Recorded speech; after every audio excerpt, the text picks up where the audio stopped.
Now, there's one question that elite closers use after every presentation. It is the question to ask. There is no other question you should be asking, and it is the only version of the question you should be asking. Today, we are talking about the sales script series, what to say after they've seen a presentation. So clearly, you don't start here, right? This is someone who has been exposed. They've been to a hotel meeting, they've watched a video, they've attended a live Zoom, whatever. They've seen the presentation for what it is that you're offering. And like I said, there's one question that elite closers use after every presentation, and that question is, what did you like best? See, it's not even enough to just say, what'd you like? Because we need to know, what did they like best? You don't need to collect the laundry list of things that they liked. You just need to focus in on what was the most important thing they liked. If you hone in on the number one thing that someone likes about something, your chances of selling that are way greater. And if you combine this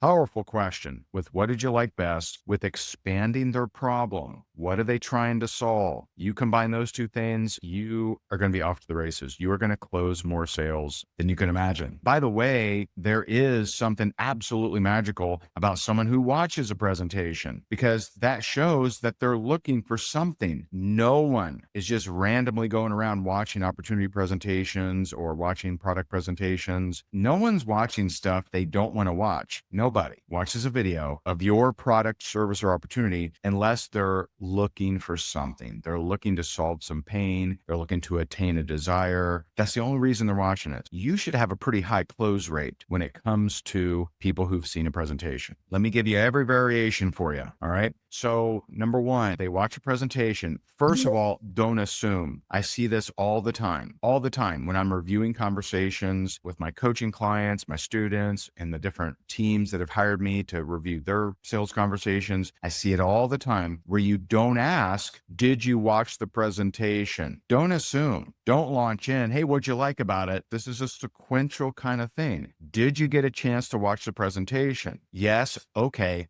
Then you ask, what did you like best about what you saw? Always that order, never a different order. Don't skip that. A lot of people do.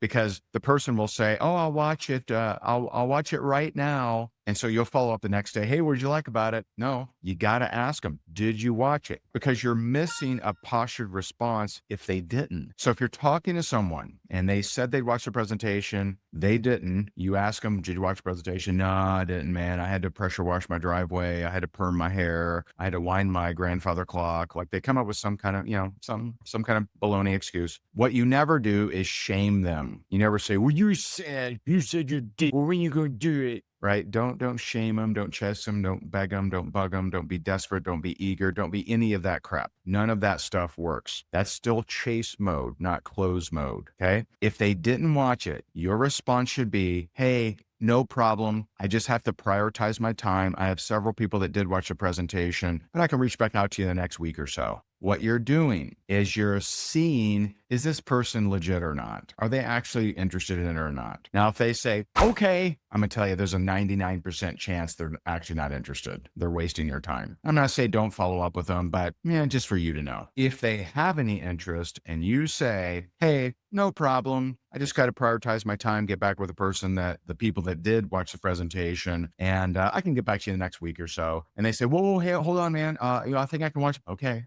good. That means that you just use posture to get them to take new action. Great job. Awesome. You're moving them toward the close. Way to go. So what'd you like best? It could be a positive response. What'd you like best? It could be a negative response. But here's the cool thing. The cool thing is I recruited hundreds and hundreds and hundreds of people that didn't like the presentation. Okay, just to be clear, I didn't care if they liked the presentation, to be honest. I really didn't care. I cared that they watched the presentation. Didn't care if they liked it. Because if they watched the presentation, this is intimate knowledge. I now know they have something they're trying to solve. They have something they're trying to attain. They're looking for something. I may not know what it is, but they're looking for something. That's the ammunition I need to continue. Now, that may sound crazy. Ray, how did you recruit hundreds of people that didn't like the presentation? That just seems strange. You got to understand, if you can remember this, you will increase your closing so much. And that is, In the absence of progress, fall back on position. In the absence of progress, fall back on position. If I can't move forward, then I fall back on what is the position of my prospect. They watch the presentation. That's a very powerful position. Yes. So we got to fall back on that. I'll show you what does that look like. All right. I say, hey, did you get a chance to watch the presentation? They say yes. And I say, okay, great. What did you like best? And they say, I thought it absolutely sucked. I thought it was the stupidest thing I've ever seen in my life. And so this is where you get to put on your acting hat. Step one, if they say, oh, this is the worst presentation I've ever seen, it was terrible, I can't believe you made me watch it, or whatever they say negative, you need to act surprised. If someone gives me negative feedback, when I say it's terrible, I'm like, oh my goodness, really? You didn't like it?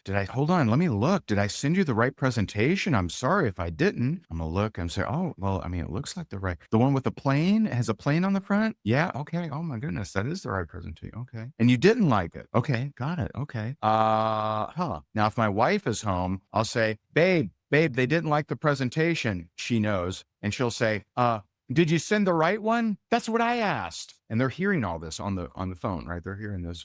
And so I'm like, oh, wow. Okay. All right. You didn't like the presentation. Let me just write this down for a second. Didn't like the presentation. Got it. Watched the correct presentation. Didn't like it. Got it. I guess the question is, what were you hoping to see? See, all of that acting stuff is designed to just chip away a little bit. Now, it's never going to convert anyone. No one's going to say, oh, you're right. Maybe I liked it. Like, that'd be weird, But what you're doing is you're not going to flip them into liking the presentation. You don't need them to like the presentation, but you are chipping away at how strongly they believe that the presentation sucks. And so you ask, what were you hoping to see? Now, I have never, in all these years, thousands of times of asking that question, I've never had him say something crazy. I've never had him say, well, I was hoping to grow my arm back, or I was hoping that I could pour it on the backyard and Bitcoin would spew like a fountain, right? Like I've never had something crazy. It's always some kind of weird observation about the video. Well, everyone in the video was married. I'm single. Well, everyone in the video had suits on. I don't have a suit. Well, everyone in the video seems like they're doing it full time. I have a job, right? So it's some kind of, I'm not like the people in the video is the most common reason that they give you, as far as,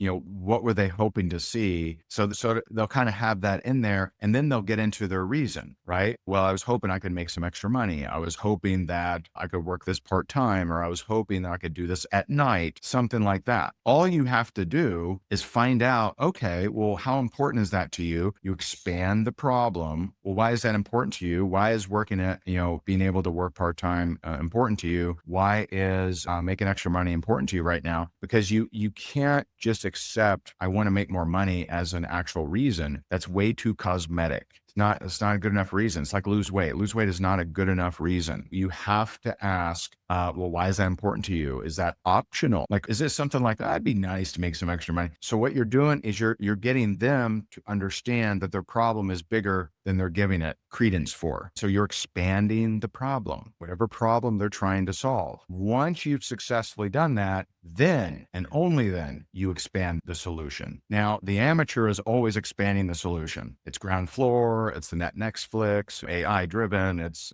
debt free, it's, all of that stuff that no one cares about unless it connects to their problem that has been expanded. So you got to expand their problem, then ask them this question. Two great questions to ask. Is that problem that you've just described optional, or is that something you really need to solve? This is a great question. The next question, well, if you don't do this, how will you solve the problem? Now, that's an unfair question, because if they knew that, they probably wouldn't be watching the presentation. What it does is it shines a light on your solution because you've expanded the problem. And that's when you have a very good chance of closing. Now, that's if they say they don't like the presentation. What if they do like the presentation? So I say, hey, did you get a chance to watch the presentation? They say, yes. I say, cool. What'd you like best about it? Oh, I like this. Okay, great. Now, I am not going to ask them, well, what about the shower heads? What about the colloidal minerals? Did you like the gummy chews? There's no reason to ask them anything else. Once we know the number one thing they liked best, That's what we're keying off of. Why is that important to you? Why did that stand out to you? Have you ever tried to